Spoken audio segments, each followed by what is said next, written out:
8वें वेतन आयोग पर सरकार का बड़ा फैसला, ठुकरा दी गई है कर्मचारियों की ये बड़ी मांग। नमस्कार, आप देख रहे हैं इंडिया न्यूज। मेरा नाम है आरती अग्रवाल। दोस्तों, 8वें वेतन आयोग पर यह खबर आपको जरूर जाननी चाहिए, क्योंकि सरकार की तरफ से कर्मचारियों की डीए मर्जर वाली बात ठुकरा दी गई है। पार्लियामेंट के शीतकालीन सत्र के पहले दिन एमओएस पंकज चौधरी की तरफ से एक सवाल के बयान पर एक जवाब दिया गया, जिसमें यह साफ किया गया कि डीए और डीआर को बेसिक पे से नहीं मर्ज किया जाएगा, जिसके बाद से काफी सवाल उठने लगे हैं।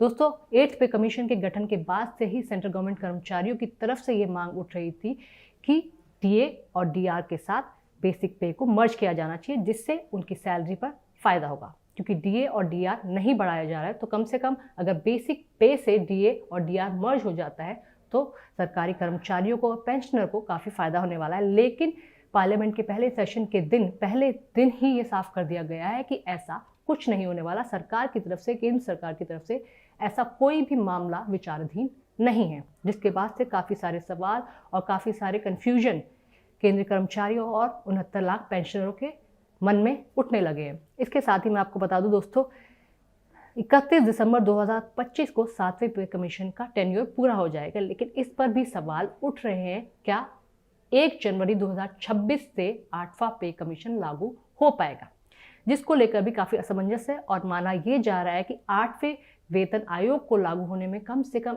1 से 2 साल का समय लग सकता है। जानकारों की माने तो 8वां वेतन आयोग 2026 के एंड में या फिर 2027 की शुरुआत में लागू हो सकता है, क्योंकि इसको लेकर अभी बहुत सारी प्रोसीजरल कंफर्मेशन बाकी है। इसके साथ साथ ही डियरनेस अलाउंस जो केंद्रीय कर्मचारियों के लिए होता है, डियरनेस रिलीफ जो पेंशनर्स के लिए होता है, इस पर मर्जर की बात को स्पष्ट कर दिया गया कि ऐसा कोई मर्जर सरकार की तरफ से आने वाले पे कमीशन में नहीं होगा। इसके साथ साथ मैं आपको दोस्तों बता दूं, नवंबर की शुरुआत में 8वें वेतन आयोग का जिक्र सरकार की तरफ से किया गया था, जिसको लेकर बहुत सारे मीडिया रिपोर्ट्स में काफ़ी सारे सवाल उठाए जा रहे थे। बहुत सारे इंस्टीट्यूशन की तरफ से और यूनियन की तरफ से ये मांग की जा रही थी। कुछ मांगे ऐसी थी जो केंद्रीय कर्मचारी और पेंशनरों को की तरफ से कही गई थी, जिसमें ओल्ड पेंशन स्कीम की बात भी कही गई थी। बहुत सारे पेंशनरों की मांग थी कि ओल्ड पेंशन स्कीम को ही लागू किया जाना चाहिए, या फिर हर किसी की जो पेंशन स्कीम हो वो सेम ही हो। इसके तहत 2004 के बाद जो भी कर्मचारी भर्ती हुए उन्हें न्यू पेंशन स्कीम में जोड़ा गया था, जिससे काफ़ी सारे फायदों से वंचित रह जाते हैं, ऐसा यूनियन की तरफ से कहा गया था।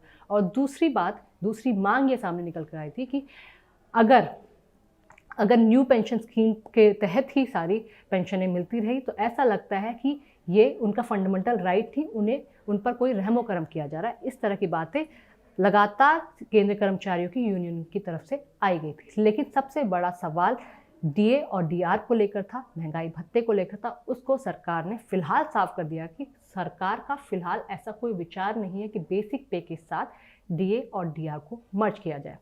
दोस्तों, 50 लाख केंद्रीय कर्मचारी और 69 लाख पेंशनर्स की किस्मत दांव पर है। माना जा रहा है कि अगर डीए और डीआर मर्ज हो जाता तो इससे काफ़ी फ़ायदा हो सकता था। लेकिन सरकार का ये कहना है कि इसमें हर चीज़ देखी जानी चाहिए, फिटमेंट फैक्टर को भी देखा जाना चाहिए। हालांकि फिटमेंट फैक्टर का जिक्र कई मीडिया रिपोर्ट्स में होता है। ये कहा जाता है 1.8% तक फिटमेंट फैक्टर बढ़ सकता है। इससे कम से कम मान लीजिए अगर किसी की सैलरी 18,000 है, किसी की बेसिक पे 18,000 है, तो फिटमेंट फैक्टर के इंक्रीज होने के बाद ये अनुमान लगाया जा रहा है कि ये कम से कम 30,000 तक पहुंच सकती है, तो काफ़ी बड़ा फायदा हो सकता है। लेकिन दोस्तों, मीडिया रिपोर्ट्स में ये क्लियर किया गया, बहुत सारी मीडिया रिपोर्ट्स में, कि कम से कम सरकार की तरफ से क्लैरिफिकेशन 1 दिसंबर को आ गई है कि डीए और डीआर का मर्जर बेसिक पे के साथ साथ नहीं होगा। कुछ पॉइंटर्स हैं जिसके तहत मैं आपको समझा देती हूँ, पढ़कर बता देती हूँ कि सरकार की तरफ से आखिरकार क्या क्या कहा गया है।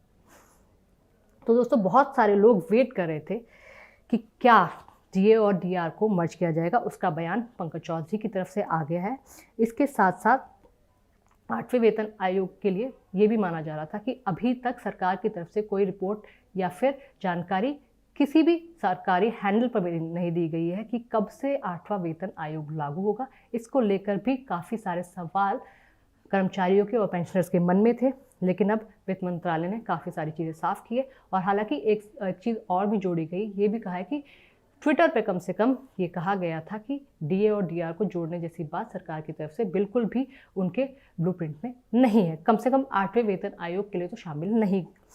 इसके अलावा आपको मैं बता दूं 7वें वेतन आयोग में मूल वेतन क्या है। जैसे 7वें वेतन आयोग में न्यूनतम जो मिनिमम मूल वेतन है वो 18,000 है लेवल 1, और अधिकतम है 2,25,000 रुपये लेवल 18। तो सभी भत्ते जैसे डीए और हाउस रेंट जो होता है, एचआरए जो होता है, उसकी गणना मूल वेतन के आधार पर ही की जाती है। यदि डीए को मूल वेतन में मिला दिया जाता है तो नया मूल वेतन बनता है, इससे कर्मचारियों को काफ़ी लाभ होता है, लेकिन ऐसा कुछ हुआ नहीं। हालांकि सरकार की तरफ से ये भी कहा गया है कि कुछ ना कुछ बेसिक पे में इंक्रीज़ होगा। बेसिक पे में इस साल की शुरुआत में भी इंक्रीज़ हुआ था, इस तरह की मीडिया रिपोर्ट्स में खबरें सामने आती हैं। लेकिन जब भी किसी सरकारी कर्मचारी को अगले भत्ते में वृद्धि होती है तो वह बढ़ी हुई मूल वेतन के आधार पर ही की जाती है। इसका रिजल्ट होता है कि कुल जो उसका मूल वेतन होता है वो बढ़ जाता है। लेकिन आप सबके लिए, केंद्रीय कर्मचारियों के लिए, पेंशनर्स के लिए सबसे बड़ी जानकारी यही है कि डीए और डीआर के साथ बेसिक पे का मर्जर नहीं हो रहा है। तो दोस्तों, आपको कैसी लगी ये जानकारी? अगर आपके आसपास, आपके घर में, आपके पड़ोस में कोई केंद्रीय कर्मचारी या पेंशनर है तो उस तक भी ये जानकारी पहुंचाइएगा। इसके अलावा किसी और 8th पे कमीशन से जुड़ी जानकारी अगर आप चाहते हैं तो कमेंट सेक्शन में ज़रूर बताइएगा। हम वीडियो के हवाले से आपको पूरी की पूरी जानकारी देने की कोशिश करेंगे। नमस्कार।